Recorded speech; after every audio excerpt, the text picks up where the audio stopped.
He had everything: wealth, prestige, a Manhattan skyline view that most could only dream of. But the moment Ethan Blake saw that signature on the canvas, everything stopped. It wasn't just paint, it was a name he hadn't heard in decades, a name connected to the woman who once pulled him from a burning wreck, then disappeared without a trace. Now her daughter, just 12 years old, was standing in his office with the last painting her mother ever made. And what she said next would shatter the walls he'd spent a lifetime building. "Please, buy it. It's the only thing keeping us from losing our home." He looked at the painting again. There, hidden beneath the angelic swirls and golden brushstrokes, was something more. A whisper from the past, a message encoded in the art. How had she known he would find it? Why now? And what did this girl really know about him? As Ethan's world spiraled into a web of mystery, legacy, and lost time, one thing became clear. This wasn't just a painting, it was a key to a promise, a past unpaid, and a family he never expected to find. So, what would you do if the child of your guardian angel showed up at your door? The October wind cut sharply through downtown Chicago, twisting golden leaves and spirals past the towering glass of Blake Industries Tower. 40 floors above, Ethan Blake, a billionaire art collector known for his ice-cold deals and ruthless precision, stood by the window of his penthouse office. Behind him, a newly acquired $8 million painting leaned silently against the wall. Another piece in his legendary but incomplete redemption series, 17 down, 1 to go. And the final piece? Still missing after 15 years. Outside, the world kept moving, but Ethan had stopped noticing seasons, faces, even colors. The more artwork he bought, the emptier his walls and heart felt. What exactly was he still chasing?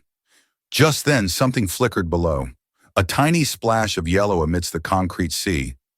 Curious, Ethan squinted. A lemonade stand. In the financial district? In October? "Rachel," he called without turning, "is there a child selling lemonade outside our building?"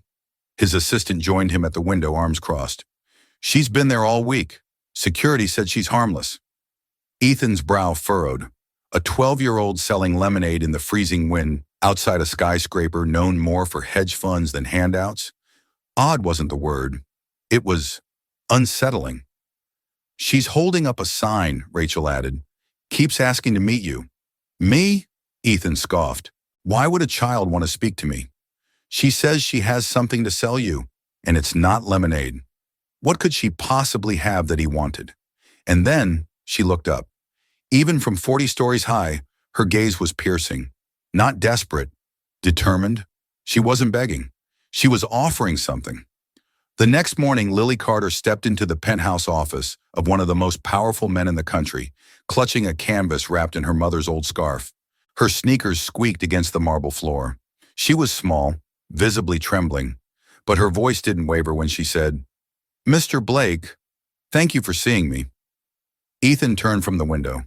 His tailored suit, his office, the view, none of it seemed to impress her. "You're persistent," he said flatly. "Most adults don't try half as hard to reach me." "My mom said sometimes you have to stand your ground until the right people listen," Lily answered. There was a pause. He gestured toward the painting. "That's why you're here?" She nodded. "It's not mine. It was my mother's. Rachel Carter." Ethan blinked.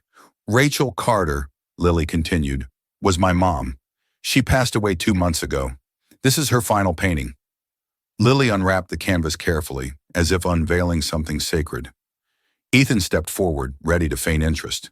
But the moment his eyes met the brushstrokes, he froze. It was her work. Unmistakable. Blue and gold swirled across the canvas in Rachel Carter's signature style.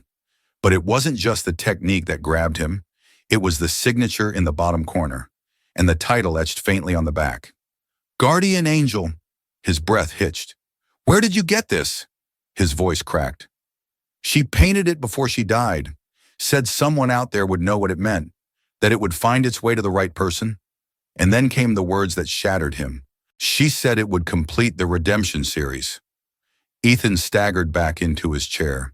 He'd spent years hunting for this last piece, and now a girl in battered sneakers had carried it to him.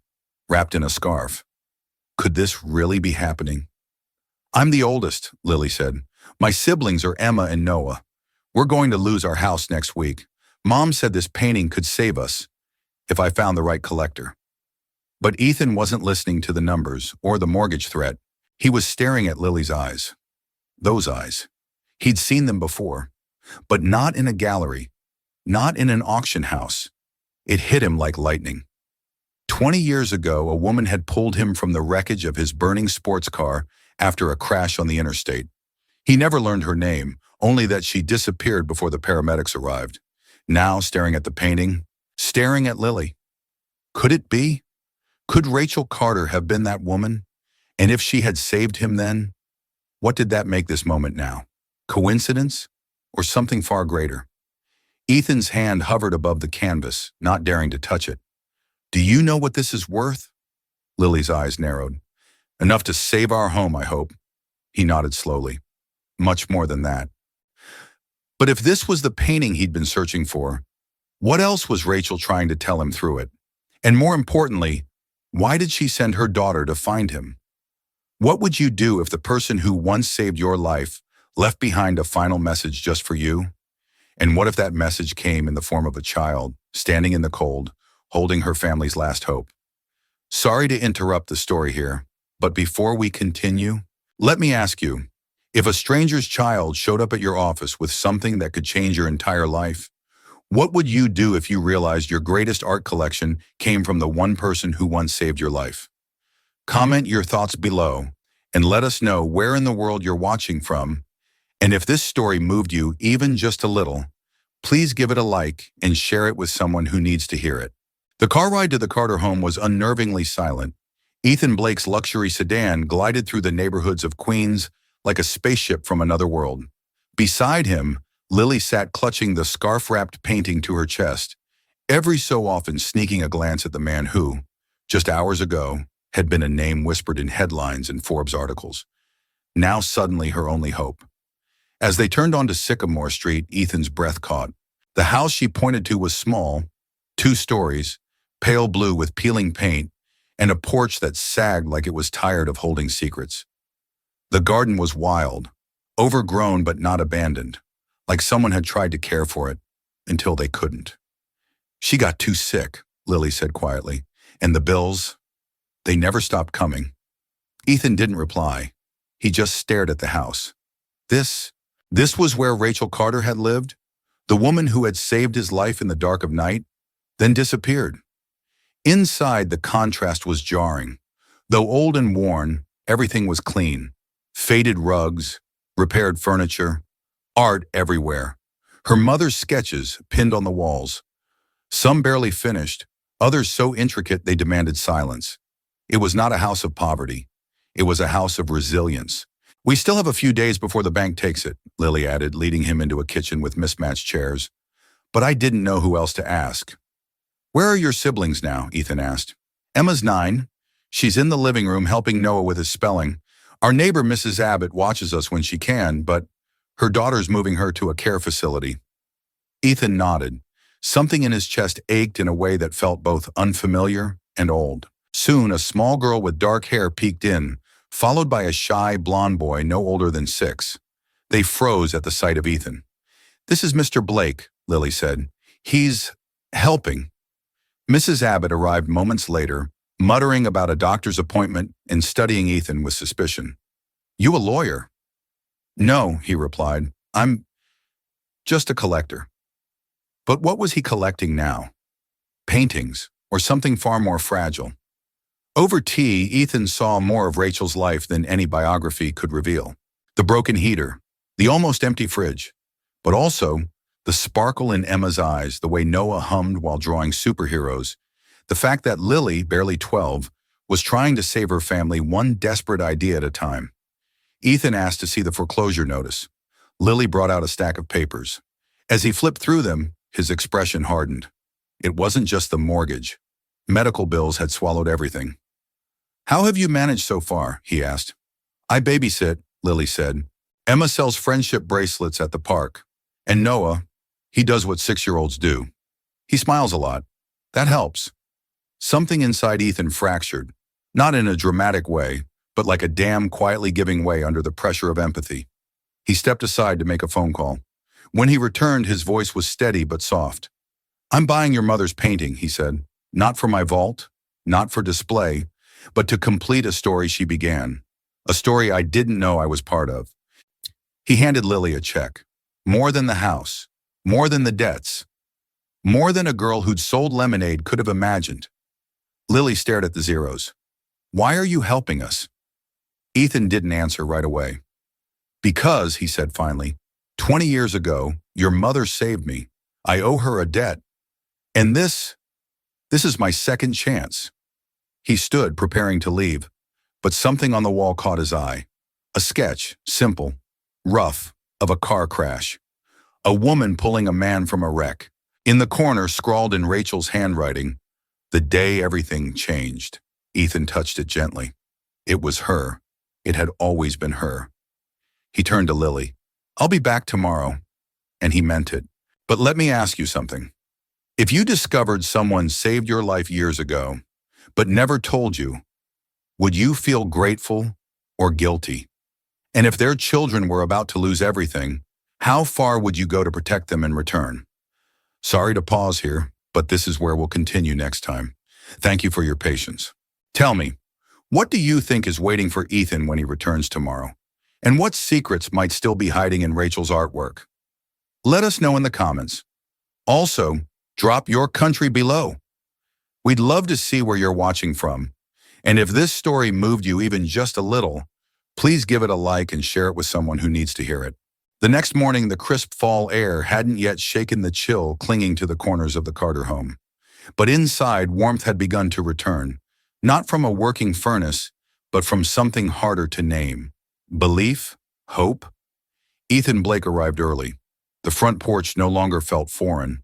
The wild vines that clung to the railing somehow seemed poetic now. He wasn't here as a billionaire. He wasn't even here as a collector. He was here as a man answering a calling he didn't know he had. Inside, Lily was sorting through a shoebox of her mother's old letters and sketch drafts. "I found something," she said, as Ethan stepped through the door. She handed him a folded page, Rachel's handwriting, unmistakable. At the bottom, a strange series of symbols mirrored the ones painted subtly into her final piece. "It's some kind of code," Lily explained. "She told me once that real stories live in layers, that paintings should whisper secrets." Ethan's breath caught. "Do you think she left a message for us?" That's when Lily pulled a worn leather journal from beneath a stack of sketches. Rachel's diary. He opened it slowly. In the final pages, Rachel wrote not about illness or regret, but about faith. In her children, in the world, and in him. "If he ever sees this," one entry read, "tell him I knew. I always knew that it would be him."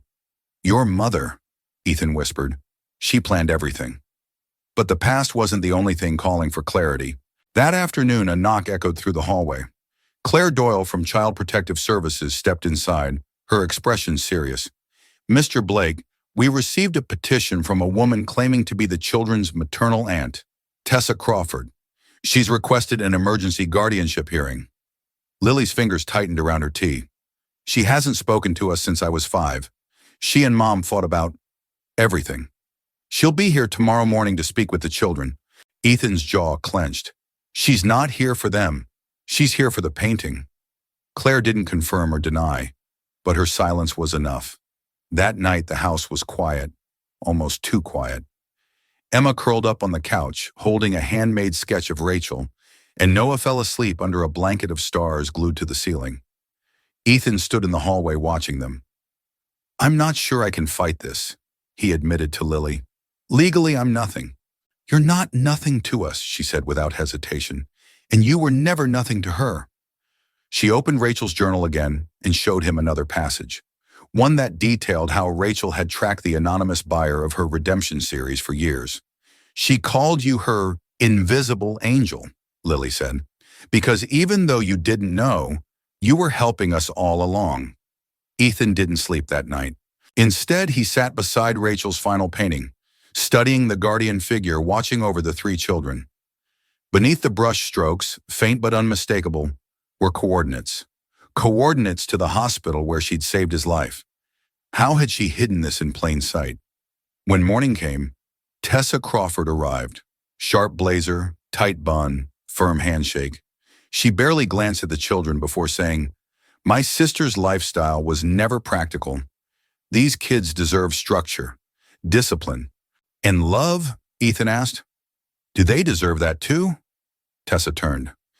"You think this is about love? You're not even related to them." "No," he said, "I'm not.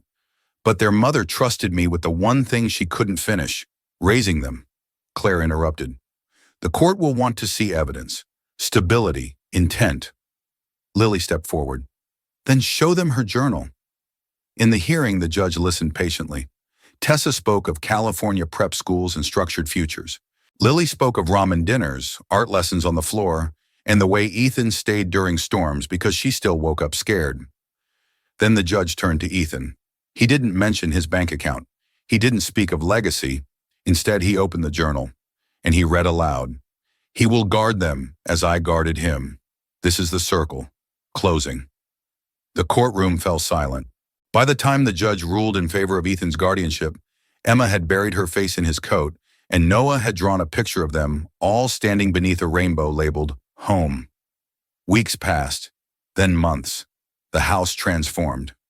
So did the children. And Ethan, too. No more penthouse. No more isolated days filled with contracts and acquisitions. His office now stood in the sunroom. The walls, covered in crayon masterpieces and watercolor galaxies. One evening, Lily brought him a canvas, painted by her, Emma, and Noah. It showed a figure in a suit kneeling beside a little girl holding a sign. "Will you be our forever?" The adoption was swift. The answer had been written long ago, in a hospital room, in a painting, in a mother's last hope, and now, in a family. So let me ask you, do you believe some souls are meant to collide no matter how far apart they begin? If you had the power to rewrite someone's ending, would you? Or would you trust fate to do the rest? I'm so sorry for the brief pause here, but we'll stop the story for now. What did you think of this story's journey? Was it powerful? Was it moving? Comment 3 below if you loved it, 2 if it was okay, or 1 if you think it could have been better. And please tell us, where are you watching from? We'd love to hear from you. If this story touched you, please like it, share it, and let others feel what you felt.